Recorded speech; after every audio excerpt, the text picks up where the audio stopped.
E aí galera, beleza? Bem-vindos aí a mais um vídeo do canal. Esse vídeo aí comentando sobre o jogo entre Santos e Botafogo de São Paulo. O jogo acabou aí na noite aí de segunda-feira. Jogo um pouco tarde, tinha trabalho aí. Fui acompanhar o jogo, fui ver aí as estatísticas do jogo, alguns comentários sobre a partida que eu não pude assistir, estava trabalhando, né? Então não deu para acompanhar o jogo em si, mas vamos comentar um pouco aí de uma análise básica aí do que foi o jogo e do que já se esperava aí dessa partida. O Santos aí que fez uma rodagem aí no gol, né? Colocou o Vladimir. Na lateral direita foi com o Pará, Luiz Felipe, Luan Pérez e Felipe Jonathan na zaga. No meio de campo, Carlos Sanches voltando, junto com Alisson e Diego Pituca no meio de campo. E no ataque, Raniel, Sacha e Soteldo de volta aí. Soteldo ainda que está naquele imbróglio envolvendo aí uma possível negociação dele. É quase que improvável a permanência dele no Santos para a sequência do ano, né? A não ser que o Santos acabe entrando numa dívida um pouco maior, né? Ou bem maior, para adquirir definitivamente os outros 50% dos direitos econômicos do jogador, né? Então pode entrar aí numa divergência interna o Santos para querer manter o jogador. Porém, né, há aquela adendo, Soteldo já disse que não, que gostaria de ter novos ares, então aí pode ser que a permanência dele seja quase que incerta no decorrer da temporada. Mas outra notícia aí envolvendo a equipe do Santos é a da rescisão do Derlis, né? O Derlis Gonzalez aí rescindiu agora essa semana aí em definitivo, né? Algo que já havia falado no final do ano, que não queria continuar essa temporada na equipe do Santos e entrou aí em comum acordo com o time do Santos e assinou sua rescisão do empréstimo que ele tinha junto ao Dinamo de Kiev. Então aí agora ele pode assinar com o Olímpia do Paraguai aí, a sua cidade natal. Além deles tem ainda o caso do Cueva, que também está tentando a sua rescisão com a equipe do Santos, né? O Cueva agora, devido ao contrato que foi feito do Santos com o clube, com outro clube dele, onde até um prazo aí, tinha um prazo que o clube ainda tinha direito aí a falar o que podia ou não fazer com o jogador. Agora não tem mais isso, o jogador é responsabilidade 100% do Santos. E o Cueva já mostrou interesse de não permanecer no clube, tanto que está treinando em separado, né? Ele está treinando lá no Pachuca, né? Tá lá no México. E o próprio Pachuca já entrou na FIFA pedindo aí uma rescisão de contrato, do contrato do Cueva com a equipe do Santos, né? Devido aí a um atraso no pagamento de algumas coisas aí que o Santos deve para o Cueva.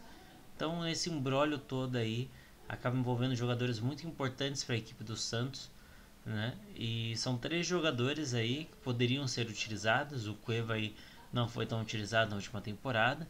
O Derlis Gonzalez já foi utilizado bem mais, mas já tinha mostrado interesse de não continuar.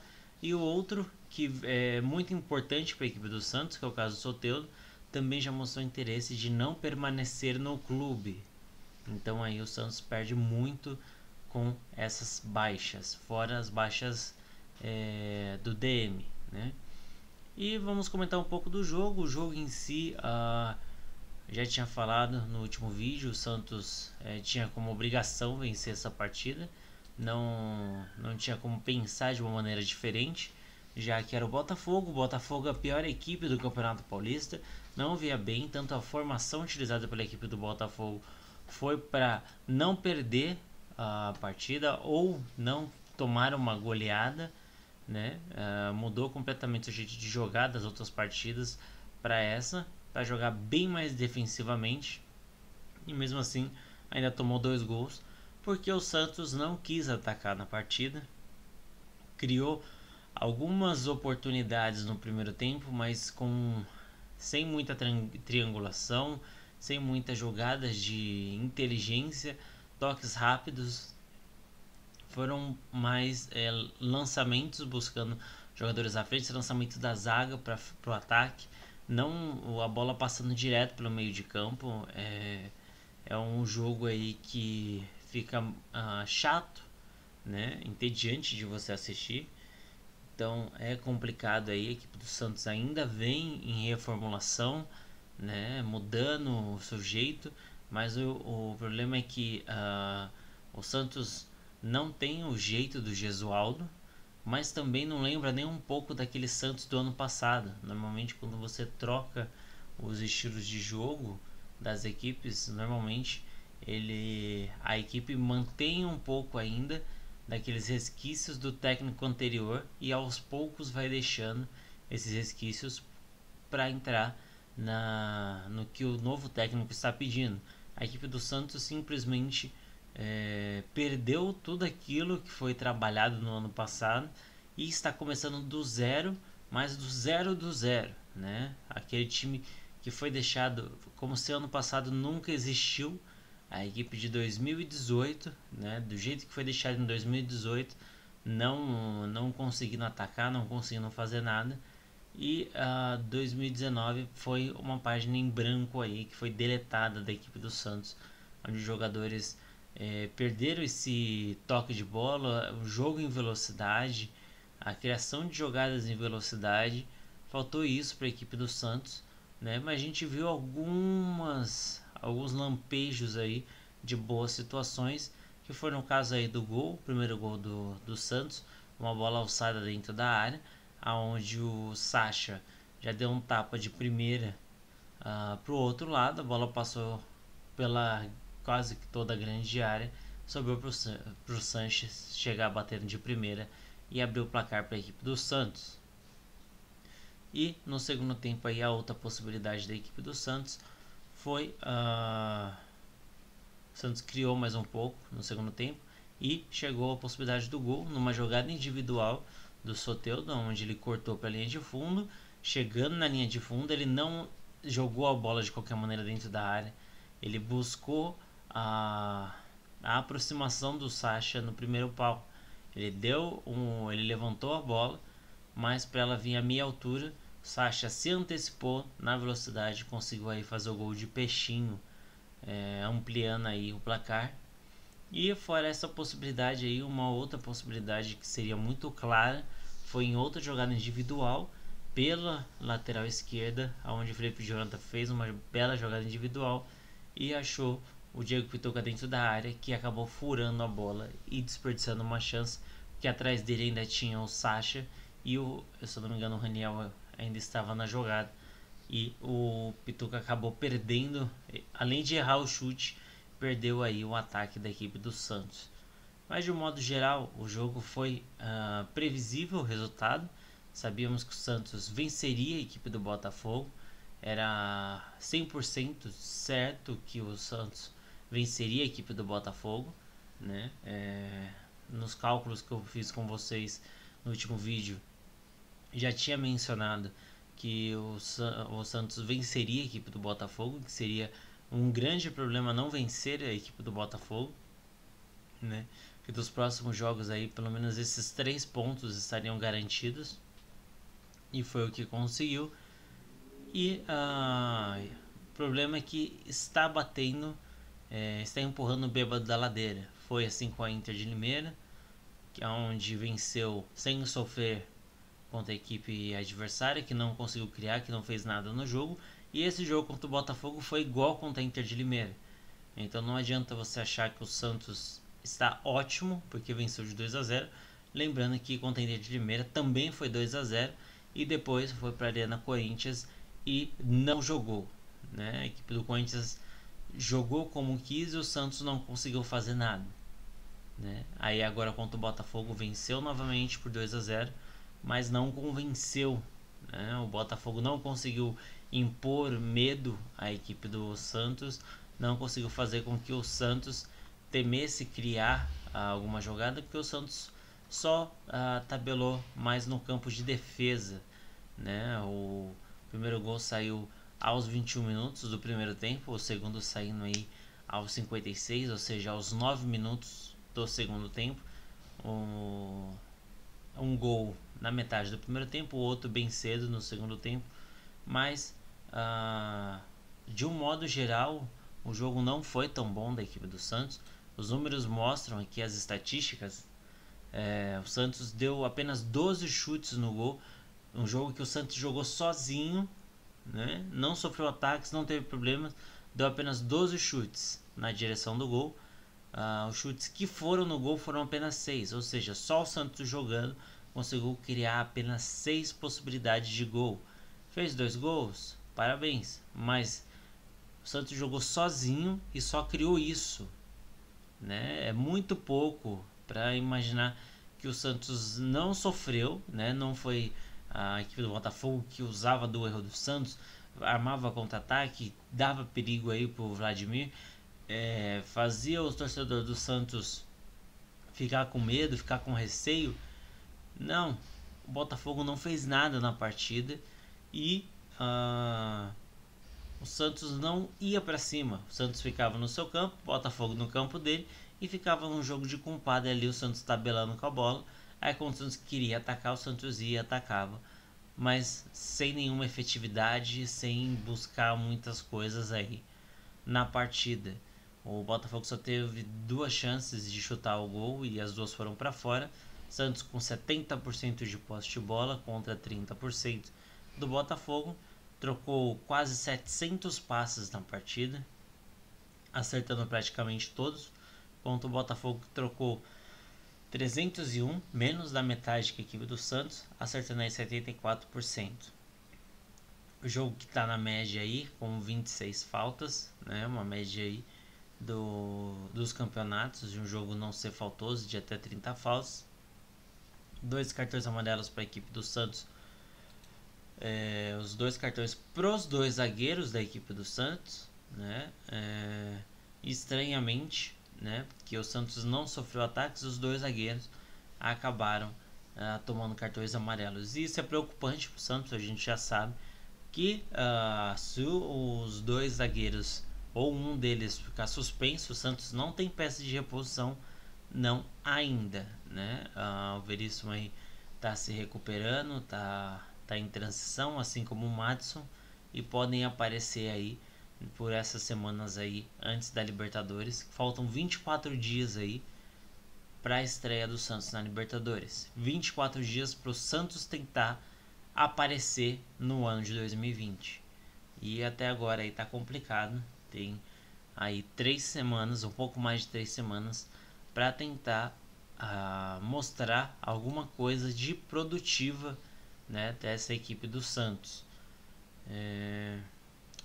O Santos teve um impedimento contra o seu time, contra 3 do Botafogo, 4 escanteios para cada lado. O Santos aí que tem como próxima meta aí o jogo contra a Ferroviária, né? Então o Santos pré-Libertadores, né, antes de iniciar a Libertadores, tinha 4 jogos de suma importância aí para ficar ali tranquilo no Campeonato Paulista. O Santos aí que é líder com 10 pontos, abaixo dele tem a Ponte com 6 pontos, Água Santa com 4 e o Oeste também com 4. Então o grupo do Santos aí não é tão complicado, mas, né, a gente sabe aí que pode haver qualquer reviravolta aí dependendo dos resultados. O grupo mais equilibrado do campeonato vem a ser o do São Paulo, né? O São Paulo está fora da zona de classificação, então o Santos aí tem que tomar cuidado, principalmente porque vai iniciar a Libertadores e vai ter grandes problemas. Os 4 jogos pré-Libertadores, o Santos aí teria que somar pelo menos 8 pontos aí nesses jogos, né? Que eu acho que o Santos consegue pelo time que tem, no mínimo 8 pontos, né? Seriam 3 contra o Botafogo, que era a pior equipe, está certo. Mais 3 contra o Ituano, que é a segunda pior equipe do campeonato, São os dois últimos times do campeonato, né? E a equipe do Botafogo só não está zerada em pontos porque empatou com o Ituano. Ou seja, o único ponto somado pela equipe do Botafogo foi um empate contra a equipe do Ituano, e as duas equipes aí estão em último lugar do campeonato.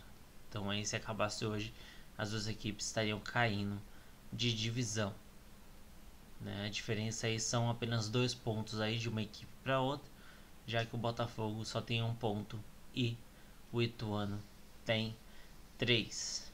Então aí são 6 pontos nesses 2 jogos, e mais um empate aí contra a Ferroviária, que é um time forte, né? Não começou muito bem o campeonato, mas a gente sabe que é um time aí que deu muito trabalho nos últimos anos e pode dar trabalho. E o clássico contra o Palmeiras, que é um dia antes do jogo contra o Defensa e Justiça. A gente sabe que vai ser complicado para a equipe do Santos aí. São jogos importantes, porém o Santos não pode poupar porque o Santos ainda não tem um time titular. Então não tem como você poupar jogadores para a estreia na Libertadores, sendo que você não sabe qual que é o seu time que vai jogar a Libertadores. Então tem esse problema aí, tem esse dilema que o Santos está vivendo. Mas faltam 3 jogos aí para o Santos se preocupar com a Libertadores. E dependendo de como for aí essas 3 semanas, que se o Santos não se apresentar como um bom time, como uma boa equipe, pode ser muito preocupante a sua estreia na Libertadores. Até lá, talvez o DM esteja livre, né? Todo mundo esteja pronto para atuar com a camisa do Santos, sejam os zagueiros, os pontas, os laterais, todo mundo à disposição do Gesualdo para que com isso faça o Santos jogar bem e que o Santos não perca suas melhores peças. Perdeu um ponta que fez muita diferença com a equipe do São Paulo no ano passado. Esse ano não teve tanta oportunidade, mas também porque já sabia que seria transferido. Sem ele, que é o Derlis Gonzalez, tem o Soteldo que o Santos sentiu muita falta de um ponta ali incisivo e inteligente. Se perder o Soteldo, perde também muita coisa no ataque santista, principalmente para quem quer ganhar Libertadores. Não tem uma equipe que consiga jogar com a bola no chão, tem que ter um cara de inteligência e velocidade para conseguir atacar a marcação. E se perder o Soteldo aí, vai ser muito complicado conseguir reverter esse ano de 2020, um ano de títulos melhor do que foi o ano passado, que ficou ali na beirada aí, ficou com a mão próxima da taça aí no Brasileiro, com a mão próxima da taça no Campeonato Paulista, né, onde jogando muito bem acabou sendo eliminado pelo Corinthians, e depois enfrentando um Flamengo que estava jogando fora da curva aí nos últimos 6 meses pós Copa América. Então isso foi o diferencial do ano passado, e esse ano o Santos começou do zero. Talvez Gesualdo consiga dar uma cara para o Santos até o dia 3 de março, que é quando o Santos inicia na Libertadores. Mas até lá, o Santos tem que se focar em montar um time, em montar uma equipe, né, para poder jogar. Porque ficar alternando muitas peças sem você ter uma equipe titular pode fazer muita diferença, principalmente que já está logo aí o principal jogo do ano. Comentem embaixo o que vocês acharam do vídeo. Vou encerrar esse vídeo por aqui. Eu agradeço muito a atenção de todos vocês. Se você concorda ou discorda com tudo que eu falei, deixe aí nos comentários aí embaixo que eu estarei respondendo vocês. Se vocês viram alguma coisa diferente, também deixem aí nos comentários que eu vou estar lendo aí. Como eu mencionei para vocês, eu não acompanhei diretamente o jogo, ouvi alguns comentários, algumas discussões referente ao jogo, então eu não tenho aí 100% de informações sobre a partida em si, mas o que você viu em todos os meios de comunicação foi que o Santos entrou em campo e faltou muito mais do Santos. Faltou aquele up para dizer que o Santos realmente foi o melhor time em campo. Foi o único time que entrou em campo? Foi.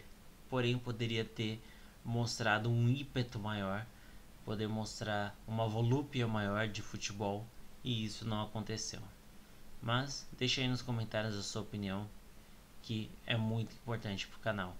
Muito obrigado pela sua atenção e até o próximo vídeo de pós-jogo. Tchau, tchau.